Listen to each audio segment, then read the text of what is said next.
어디를 보시느냐면요. 교환을 좀 보시죠. 교환이 아니라 프린트를 좀 보십니다. 프린트를 보시면 지난주에 나간 프린트를 보시면 아까 보신 비법인 사단 재단명의 첨부 정보가 있었죠. 그 밑에를 보시면 5번에 신청 정보가 나옵니다. 신청 정보. 이 신청 정보는 등기 신청 사건마다 하나의 신청 정보를 등기소에 제공해야 됩니다. 한 건의 등기 신청 사건이면 한 건의 신청 정보를 제공해야 되고요. 10건의 등기 신청 사건이면 10건의 등기 신청 정보를 제공해야 되는데 이를 1건 1 신청 정보의 원칙이라고 부릅니다. 1건 1 신청 정보의 원칙이라고 불러요. 다만 그 여러 개의 등기 신청 사건이 서로 관련이 되어 있다면 하나의 신청 정보로 일괄하여 신청할 수가 있는데 이를 일괄 신청이라고 부릅니다. 일괄 신청. 우리 지난 순환에 보셨던 교재가 잘못되어 있어서 그걸 정정을 하셔야 돼요. 교재가 잘못되어 있어서. 그래서 일괄 신청을 보겠다는 겁니다. 일괄 신청은 두 가지가 있는데요. 첫 번째, 등기 목적이 동일하고, 아니요, 관할이 동일하고.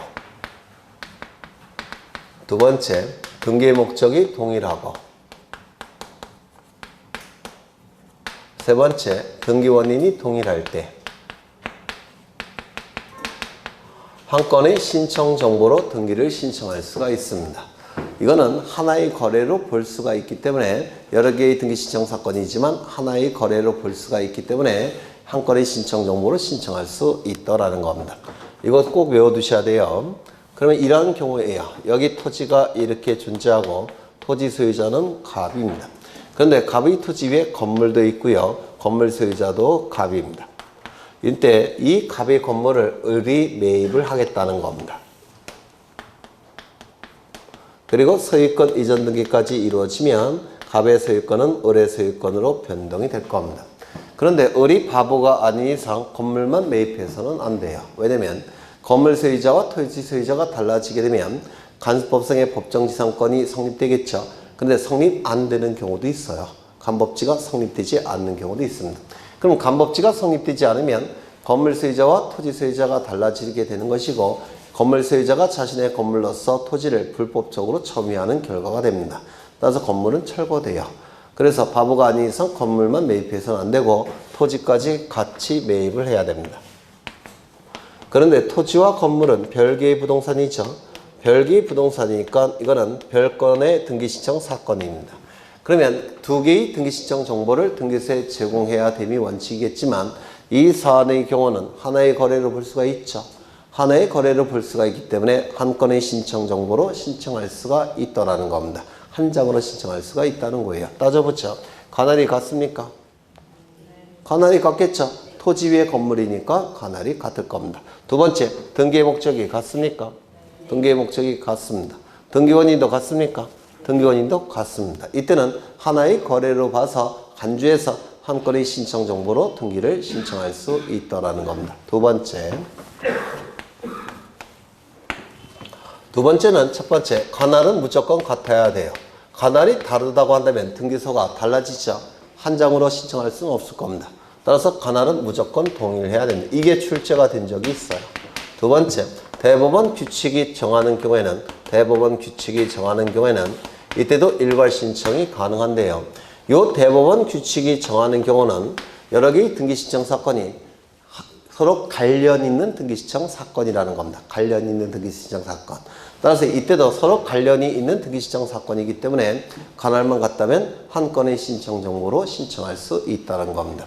그러면 이 대법원 규칙이 정하는 경우는 세 가지가 있는데 세 가지. 이게 시험에 아주 잘 나옵니다. 여기 시험에 대단히 잘 나와요. 따져보죠. 여기에 이러한 부동산이 있는데 소유자는 갑입니다. 그런데 이 부동산은 시가가 7억짜리예요. 그러면 갑이 을로부터 은행으로부터 10억 원을 빌리고자 합니다. 그냥 빌려줄까요? 안 빌려줄까요? 안 빌려주겠죠. 담보를 요구할 겁니다. 그래서 갑이 을에게 저당권을 설정해 준다고 한다면 을이 10억 원 빌려줄까요? 안 빌려줄까요? 안 빌려줘요. 왜? 담보가 부족하니까. 맞죠? 따라서 친구에게 부탁을 합니다. 친구는 마침 3억짜리 부동산을 가지고 있어요. 그래서 요 병이 이렇게 담보를 또 제공합니다.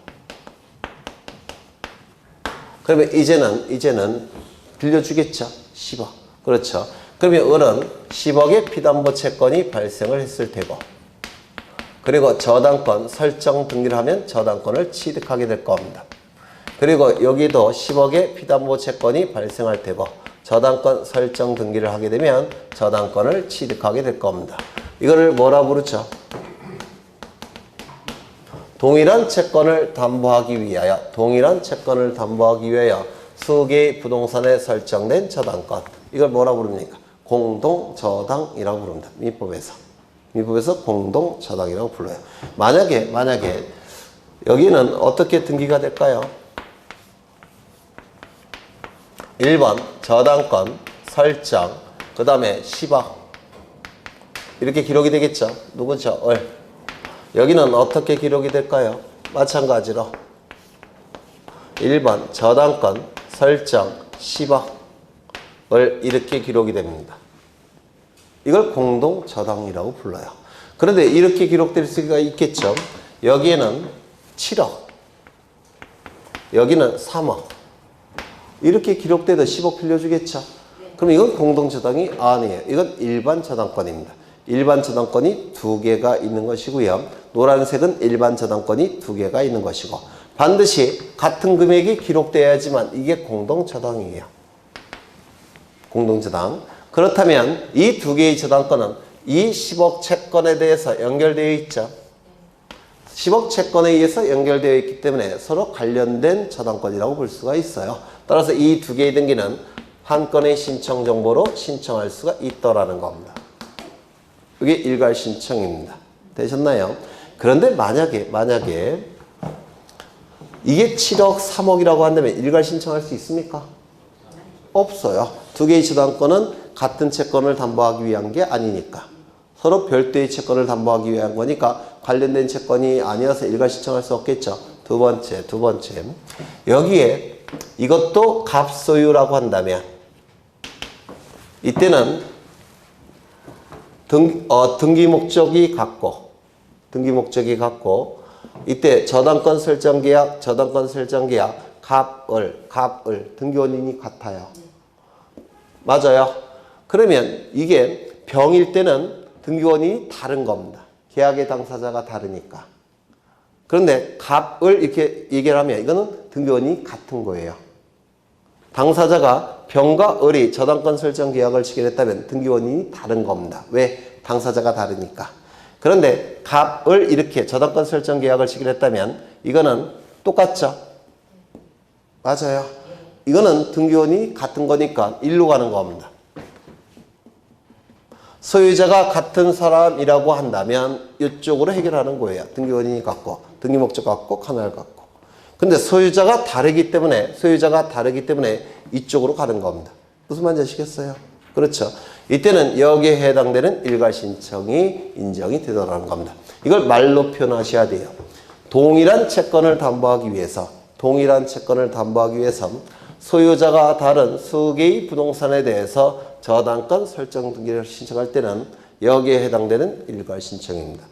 소유자가 같은 수개의 부동산에 대해서 저당권 설정 등기 신청할 때는 여기가 아니라 어디로 간다고요? 일로. 무슨 말인지 아시겠어요?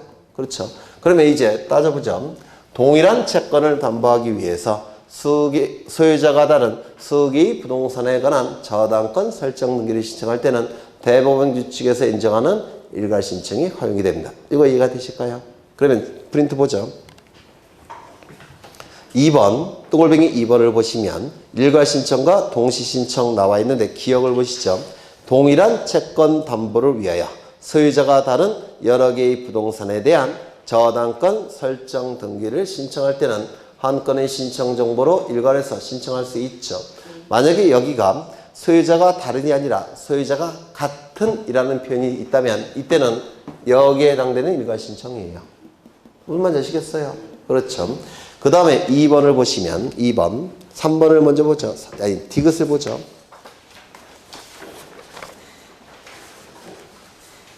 아니, 니은을 보죠. 니은을 보시면 이게 여러분 교재가 여기 요약집도 잘못되어 있는 거예요. 예를 보시면 97조에 공매 처분으로 인한 등기 촉탁 있습니까? 네. 있죠. 거기 보시면 관공서가 공매 처분을 한 경우에 등기 권리자의 청구를 받으면 지체 없이 다음 각 호의 등기를 등기소에 촉탁한다 이렇게 돼 있죠. 아까 보신 거 기억나십니까? 1교시 맨 처음에 관공서의 촉탁 등기. 첫 번째, 공매 처분으로 인한 매수인 명의의 권리 이전 등기. 누가 촉탁한다고 했죠? 세무서가. 맞아요.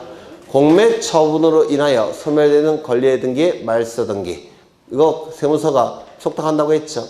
그 다음에 압류 등기의 말소 등기. 세무서가 촉탁한다고 했죠? 이 세 가지는 일괄 촉탁한다고 했죠? 그게 바로 여기에 해당되는 겁니다. 아까 보신 거. 되셨나요? 그 다음에 디귿을 보십니다. 디귿. 여기에 이러한 부동산이 있고 소유자는 갑입니다. 갑이 을로부터 돈을 빌립니다. 얼마를 빌렸느냐? 10억 원을 빌립니다. 그냥 빌려주진 않겠죠. 담보를 요구할 겁니다. 따라서 갑은 을에게 저당권을 설정하게 됩니다.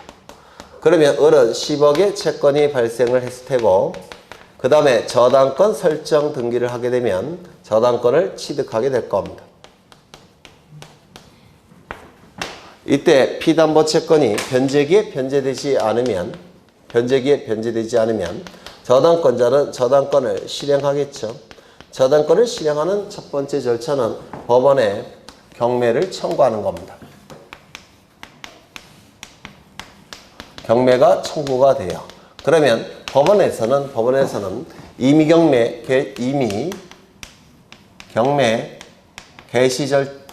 경매 절차를 개시한다고 결정을 내립니다. 임의 경매 절차를 개시한다고 결정을 내립니다. 그리고 등기소에 등기를 촉탁합니다. 그러면 이 등기가 이루어지게 되면 압류의 효력이 발생을 하는 겁니다. 그래서 이 경매 개시 결정 등기도 압류 등기와 같은 효력이 있는 거예요. 아까 저당권 등기가 이루어지면 뒤따라서 무슨 등기가 뒤따라 나온다고요? 임의 경매 개시 결정 등기. 만약에 저당권이 없는 일반 채권일 때는 일반 채권이 변제기에 변제되지 않으면 똑같이 법원에 경매를 청구하는데 이때의 경매는 강제 경매 청구하는 겁니다. 그러면 법원에서는 강제 경매 절차 개시 결정 등기가 나옵니다. 맞아요. 그래서 보통 일반 채권자는 가압류 등기를 하는 것이고요. 가압류 등기 다음에는 강제 경매 개시 결정 등기가 뒤따라 나오는 거예요. 이거 얼핏 이해가 되셔요? 그렇죠. 그러면 이 등기가 실행이 된 다음에 이제 매각 절차가 진행이 됩니다. 그리고 여기 매수인이 매각 절차에 대해서 경매 절차를 얘기하는 겁니다. 매각 대금을 다 내면 소유권을 취득하겠죠. 매각 대금을 다 낸 시점에 소유권을 취득하게 될 겁니다. 그러면 이 매각 대금으로부터 순위에 맞춰서 배당을 받아가는 겁니다. 이를 우선 변제 받는다 이런 표현을 씁니다. 되셨나요? 그렇죠. 그러면 이때 이 매수인 명의로에 무슨 등기가 이루어져야 됩니까? 소유권 이전 등기. 이 등기는 누가 해줄까요? 매각 절차를 주관하는 법원이 이 등기를 촉탁하는 겁니다. 매각 절차를 주관하는 법원이 촉탁하는 거예요. 아까 체납처분에 의한 공매 절차에서는 누가 주관한다고 했죠? 세무서가. 여기서는 법원이. 그건 공매 절차고 이거는 매각 절차예요. 그렇죠. 그 다음에 이제 요 등기는 더 이상 필요합니까? 필요 없습니까? 필요 없죠. 왜? 배당을 받아가니까. 피담보 채권이 배당을 통해서 소멸하죠. 따라서 부정성에 의해서 저당권 소멸하겠죠. 따라서 이 등기는 어떻게 될까요? 말소돼야 될 겁니다. 이 말소 등기는 누가 해주는 등기일까요? 법원이 해주는 등기예요. 이것도 매각 절차의 한 부분이니까. 따라서 이 말소 등기도 법원이 해줘야 됩니다. 법원의 촉탁에 의해서 이루어지게 됩니다. 그 다음에 요거는 더 이상 필요합니까? 필요 없습니까? 매각 절차가 종료가 됐으면 더 이상 필요 없겠죠. 이것도 이제 무슨 등기가 이루어질까요? 말소 등기. 이 세 개의 등기는 전부 다 매각 절차의 한 부분들이죠. 따라서 매각 절차와 관련된 등기니까 이것도 법원이 어떻게 한다고요? 일괄 촉탁을 하게 됩니다. 아까 공매 절차와 똑같죠? 맞아요. 그러면 프린트를 보십니다. 그게 민사집행법 제144조 제1항 각 호의 등기를 촉탁하는 경우입니다. 전부 다 일괄 촉탁이에요. 거기서 1번을 보시죠. 1번. 매수인 앞으로 소유권을 이전하는 등기. 매수인 앞으로 소유권을 이전하는 등기. 그 다음에 매수인이 인수하지 아니한 부동산의 부담에 관한 기입의 말소 등기. 이 부동산에 관한 부담에 관한 등기죠. 저당권 등기는.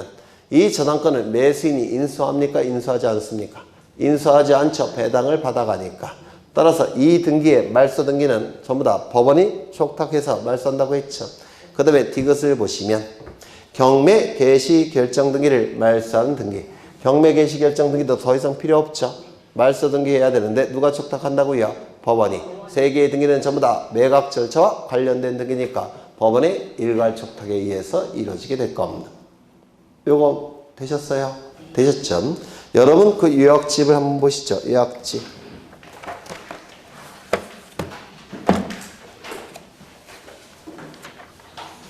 요약집을 보시면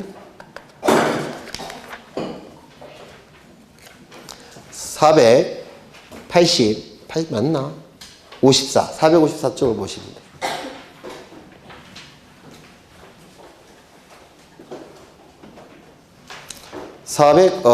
454쪽을 보시면 맨 밑에 박스가 나와 있죠. 박스를 보시면 거기는 표시가 잘못되어 있죠. 맞아요. 3개가 나와야 되는데 막 엉켜 있죠. 되셨어요? 네. 그래서 정확한 프린트 내용을 보시는 게 맞아요. 그래서 이 일괄 촉탁, 두 번째 케이스의 일괄 촉탁은 바로 이 세 가지가 인정이 되는데요. 이건 뭐죠? 공동 저당. 이거는요. 강세의 촉탁 등기, 공매 절차로 인한 촉탁 등기. 이거는 매각 절차로 인한 촉탁 등기. 이렇게 세 가지가 있는 겁니다. 되셨나요? 되셨죠? 그럼 문제를 다시 보겠습니다.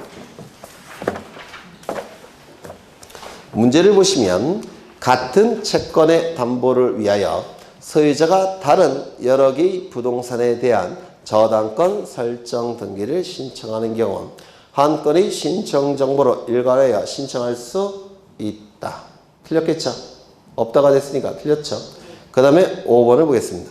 갑을병 순으로 소유권 이전 등기가 된 상태에서 갑이 을과 병을 상대로 원인 무효에 따른 말소 판결을 받은 경우 갑이 확정 판결에 의해 병명의 등기를 말소를 신청할 때는 을을 대위하여 신청하여야 한다. 이게 대단히 어렵고 중요한 시험에 자주 나오는 문구입니다.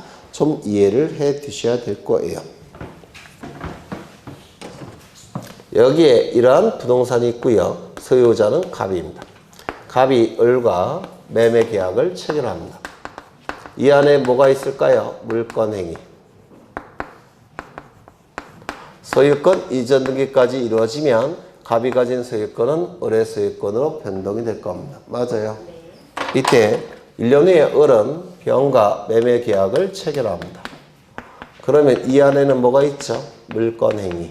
그리고 등기까지 이루어지게 되면 을의 소유권은 병의 소유권으로 변동이 될 겁니다. 이때 갑과 을 사이에 매매 계약이 무효 취소 해제가 되면 매매 계약이 무효 취소 해제가 되면 그 안에 있는 물권행위도 같이 실효가 되죠. 이를 물권행위의 유인성설이라고 불러요. 민법에서. 그럼 두 가지 요건 중에서 하나가 실효가 됐으니까 소유권 변동은 없는 상태로 복귀합니다. 소유자는 누굽니까? 갑이 소유권을 회복합니다. 그러면 을은 소유권이 없는 자죠. 소유권이 없는 자가 물권행위와 등기를 통해서 소유권 넘길 수 있습니까? 없습니다. 이건 무권리죄의 처분행위에 해당이 돼요.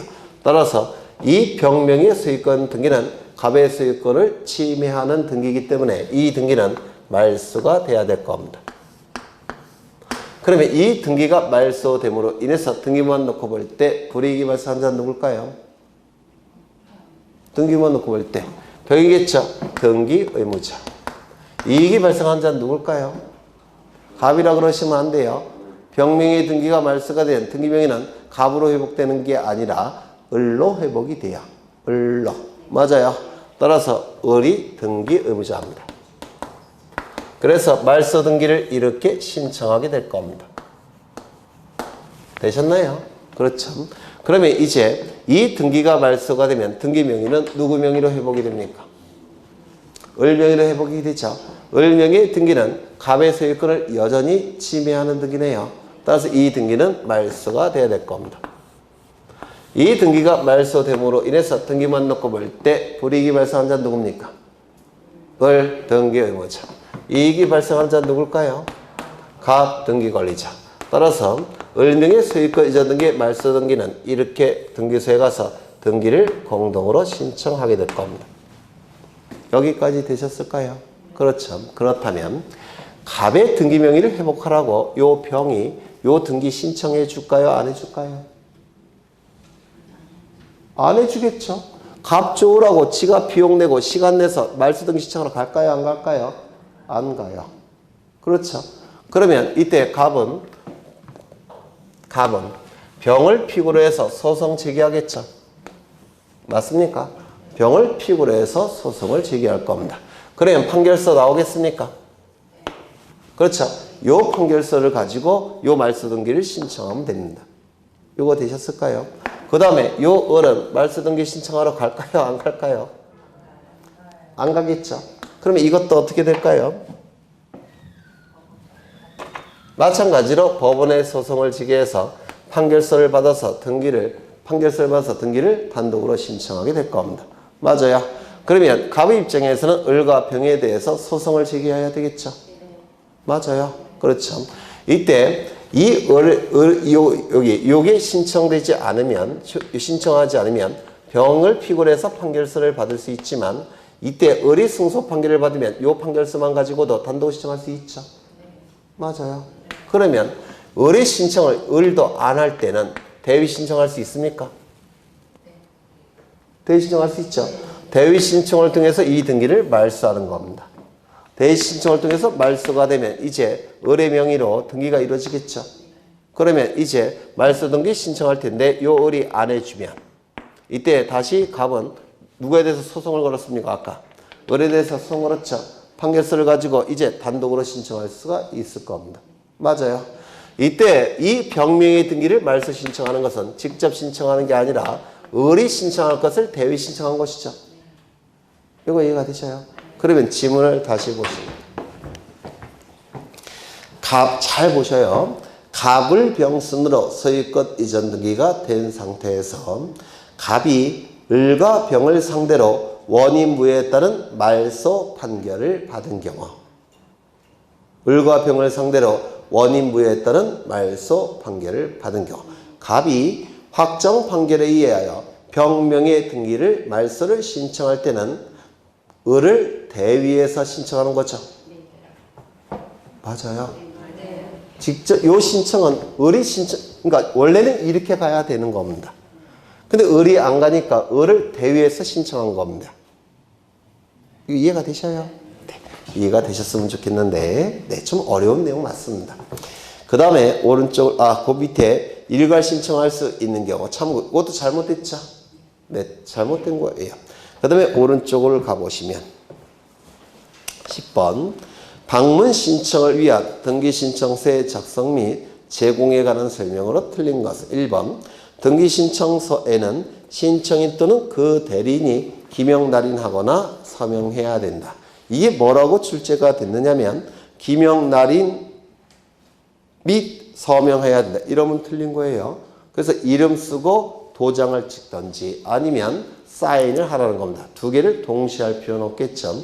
2번을 보시면 신청서에 간인을 하는 경우 등기권리자가 여러 명이고 등기의무자가 한 명일 때는 등기권리자 중 한 명과 등기의무자가 간인하는 방법으로 한다. 맞습니까? 간인은 한 명만 참여하면 된다고 했죠? 맞아요. 그러면 신청정보에 잘못된 내용이 있을 때는 정정을 해야 되는데 정정인은 전원이 참여해야 된다고 했는데 기억나셔요? 간이는 한 사람만, 정정이는 전원. 간인이 뭔지 아시죠?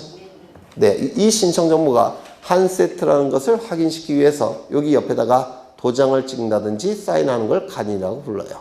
그 다음에 신청 정보에 잘못된 내용이 기록됐을 때는 일단 고쳐야 되겠죠. 고친 다음에 정정인이라는 도장을 찍습니다. 고친 다음에 찍는 도장이 정정인. 이 정정은 전원과 관련이 있기 때문에 반드시 전원이 찍어야 돼요. 그래서 간인은 한 사람이, 정정인은 전원이. 무슨 말인지 아시겠죠? 네. 그 다음에 3번. 신청서의 문자를 삭제한 경우에는 그 삭제한 글자 수를 난외. 난외라는 얘기는 신청 정보를 보시면 이렇게 네모칸이 있겠죠? 이 네모칸 바깥에. 이걸 난외라고 부릅니다. 칸 바깥에. 난외. 난외에 적으면 문자의 앞뒤에 가로를 붙이고 이에 서명하고 날인해야 된다. 고친 다음에 사인도 하고 도장도 찍습니까? 아니면 사인하든지 도장을 찍는 겁니까? 둘 중에 하나만 하는 거죠. 맞아요. 그래서 이게 틀린 거예요. 서명하고 날인해야 된다가 아니라 서명 또는 날인해야 된다. 이렇게 돼야 되는 겁니다. 참 더럽게 치사하죠. 이게 재작년에 출제가 된 거예요.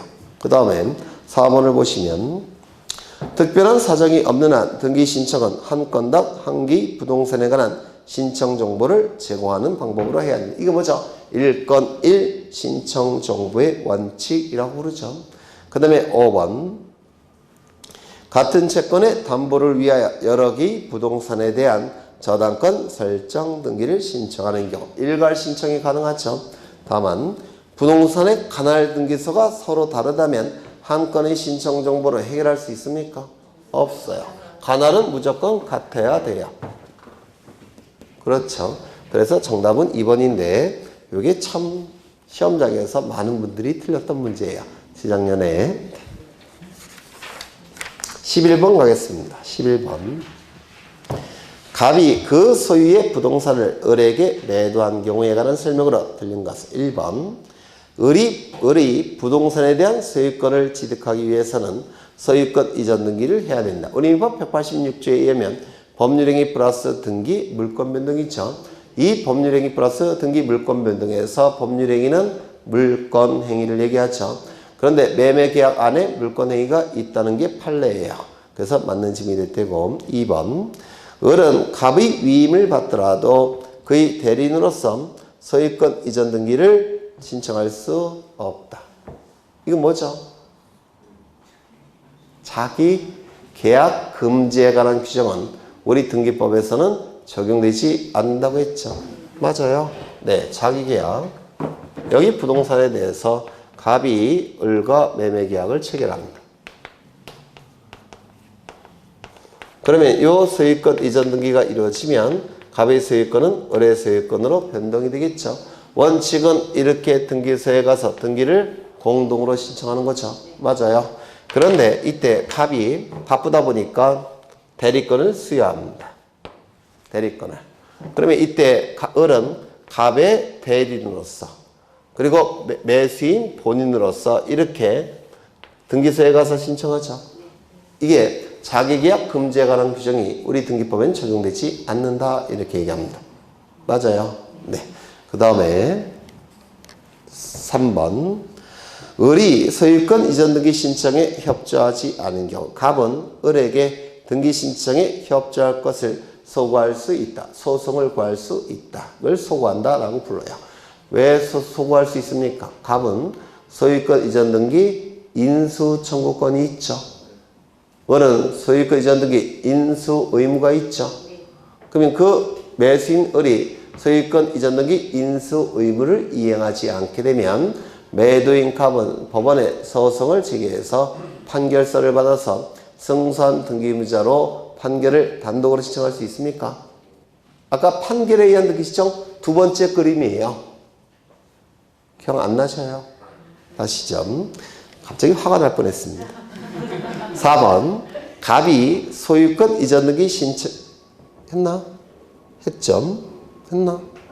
안 했나? 갑이 소유권 이전 등기 신청에 협조하지 않은 경우 을은 승소 판결을 받아 단독으로 소유권 이전 등기 신청할 수 있다. 이건 뭐죠? 승소한 등기 권리자의 판결에 의한 등기 신청이죠. 3번은 뭐예요? 승소한 등기 의무자의 판결에 의한 등기 신청. 4번은 승소한 등기 권리자의 판결에 의한 등기 신청이죠. 5번 소유권 이전 등기가 맞춰지면 을은 등기 신청을 접수한 때 부동산에 대한 소유권을 취득한다. 정말 여러 번 얘기했죠. 저장 시점이 접수 시점이고 접수 시점이 등기의 효력 발생 시점이고 등기의 효력 발생 시점이 물권 변동 시점이죠. 맞아요. 네, 그래서 맞는 집이 될 테고 정답은 3번. 12번 이건 뭐 단순히 암기하는 겁니다. 이건 여러분이 그냥 암기하시고요. 13번을 가겠습니다. 법인 아닌 사단이 등기 신청을 하는 경우 등기소에 제공하여야 할 정보에 관한 설명으로 틀린 것은 첫 번째, 아까 외우셔야 되는 건데 첫 번째, 민법상 조합이 아니라는 것을 등기관에게 증명해야 되죠. 따라서 뭘 첨부해야 될까요? 정관 기타 규약. 맞아요. 두 번째, 대표자나 관리인이 등기를 신청하는데 비법인 사단 재단의 이름으로 등기하지만 신청은 대표자나 관리인이 신청한다고 했죠. 따라서 자신이 그 비법인 사단 재단의 대표자나 관리인임을 증명하는 정보를 등기소에 제공해야 되겠죠. 다만 등기부에 이미 기록되어 있다면 등기부를 통해서 증명이 되니까 이때는 첨부할 필요가 있다 없다? 없다.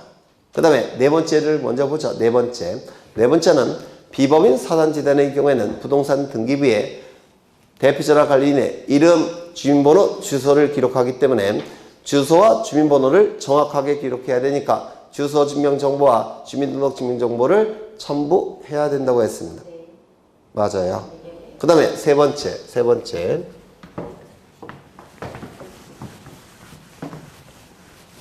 이것도 했던 건데요.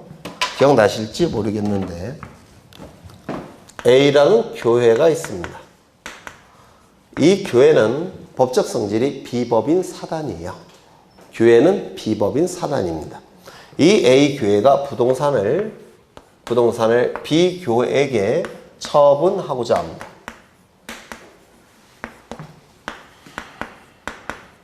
처분하기 위해서는 매매 계약을 체결할 테고요. 소유권 이전 등기까지 이루어지면 A의 소유권은 B의 소유권으로 변동이 되겠죠. 이때 이 등기가 이루어짐으로 인해서 이익이 발생한 자는 누굴까요? B교회 등기 관리자. 불이익이 발생한 자는 누굴까요? A교회 등기 의무자. 그래서 A와 B는 등기소에 가서 등기를 공동으로 신청하게 될 겁니다. 맞습니까? 그럼 이 부동산은 누구 소유냐면 이 A교회를 구성하고 있는 구성원의 소유예요. 누굽니까? 등록된 신도. 맞아요. 등록된 신도 소유입니다. 맞아요. 그럼 이 등록된 신도를 우리 법에서는 뭐라고 부르냐면 사원이라고 불러요. 교회에 등록된 신도를 우리 법에서는 사원이라고 부르는데요. 이 사원은 회사의 주임님, 대리님, 과장님 이런 분들을 얘기하는 게 아니라 사단의 구성원이라는 뜻입니다. 사단의 구성원. 그래서 등록된 신도를 사원이라고 부릅니다. 그러면 이 사원들이 소유자니까 사원들이 처분해도 좋다는 어떤 동의가 있어야 되겠죠. 따라서 이 A교회의 사원들의 등록된 신도, 즉 사원의 총회를 열어야 됩니다. 총회를 열어서 이 사원총회에서 처분해도 좋다는 결의가 있어야 돼요. 처분해도 좋다는 결의가 있어야 됩니다. 그러면 그 처분해도 좋다는 결의를 한 다음에 이 결의서가 첨부가 돼야 됩니다. 되셨을까요?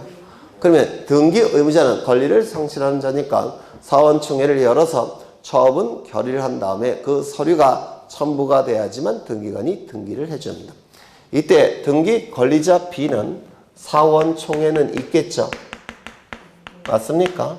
사원총회를 열 필요가 있느냐? 이게 문제가 되는데요. 이때 B는 처분하는 자가 아니라 취득하는 자죠.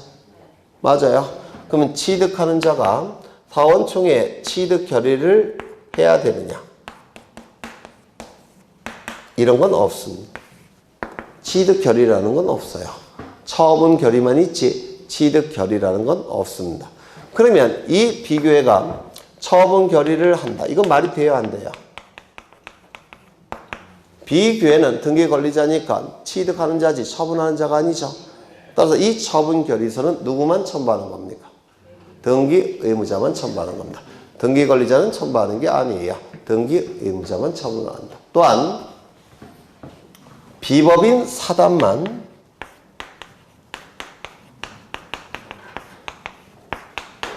사원총회가 있는 겁니다. 비법인 재단은 사원이 없어요. 왜? 재산이 구성원이니까. 이거 이해가 되셔요? 그래서 비법인 재단은 등기부자일 때 사원총회 처분결의서 첨부하는 이런 틀린 점이 되는 겁니다. 재단은 사원이 없습니다. 아예 사단만 있는 겁니다. 사단만. 그래서 비법인 사단이 재산을 처분할 때는 뭐가 첨부돼야 된다고요? 사원총회 처분결의서가 첨부하는 겁니다. 등기권리자는 첨부한다 안 한다? 안 한다. 재단도 첨부한다 안 한다? 안 한다. 네, 그걸 좀 기억해 두시면 돼요. 그러면 지문을 보시면 1번 대표자의 성명, 주소, 주민등록번호를 신청정보의 내용으로 등기소에 제공해야 된다. 왜요? 등기부에 기록해야 되니까. 그렇죠. 2번 법인 아닌 사단이 등기권리자인 경우 사원총회 결의가 있었음을 증명하는 정보를 첨부정보로 제공해야 된다. 맞습니까? 틀렸죠? 등기권리자인 경우는 첨부하지 않죠? 등기 의무자일 때 첨부하는 겁니다. 하나 더 유념하셔야 될 게 법인 아닌 사단만 해당이 돼요. 재단은 사원총회가 없습니다. 아예 사원이 없으니까. 3번 등기되어 있는 대표자가 등기를 신청하는 경우 대표자를 증명하는 정보를 첨부정보로 제공할 필요가 있다 없다? 원래는 대표자나 관리인임을 증명하는 정보를 첨부한다고 했죠. 그런데 등기부에 이미 기록되어 있다면 등기부를 통해서 증명이 되니까 이런 증명정보 첨부할 필요가 있다 없다? 없다. 그렇죠. 그 다음에 4번 대표자의 주소, 주민등록번호를 증명하는 정보를 첨부정보로서 제공해야 된다. 왜요? 등기부에 기록할 때 정확하게 기록해야 되니까. 맞아요. 그렇죠. 5번 정관이나 그 밖의 규약을 첨부합니까? 민법상 조합이 아니라는 것을 증명해야 되겠죠. 그렇죠. 그래서 이거 대단히 중요한 문제니까 아까 보신 그 네 가지 꼭 외워두셔야 돼요. 또 출제가 될 때가 됐습니다. 26회 때 나왔으니까. 그 다음에 14번을 보겠습니다.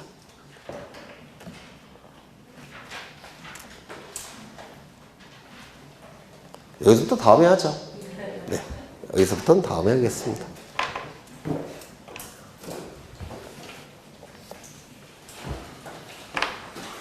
이 기출문제집에 있는 문제가 나중에 문제집에 똑같이 들어가 있어요. 똑같이 들어가 있으니까 이때 설명을 들으시면 문제집 설명 들으실 때 좀 더 수월하실 거예요. 중요한 문제일수록 겹치는 거니까. 네, 그렇게 뭐 어려운 문제는 별로 없죠. 아직 5월 초입니다. 5월 초. 앞으로 엄청 반복이 될 거예요. 문제집도 요거 기출문제 반복이 되죠. 그 다음에 또 문제집 강의가 있죠. 그 다음에 동형 모의고사도 있고 계속 겹칩니다. 예를 들어서 아까 가처분 할 때 조금 수월했죠. 계속 반복이 되니까 그래요. 아까 신탁등기도 조금 신탁등기 안 했나?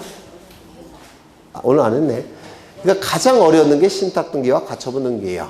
가처분 등기가 수월해지는 것처럼 가장 어려운 게 수월해지니까 너무 걱정하지 않으셔도 돼요. 네, 지금 나오신 분들은 등기법 12개 중에서 한 10개는 맞으실 거예요. 공간정보법은 여기 나오시건 안 나오시건 다 12개 맞을 겁니다. 공간정보 너무 쉬우니까. 네, 고생하셨고 다음 주에 뵙겠습니다. 수고하셨습니다.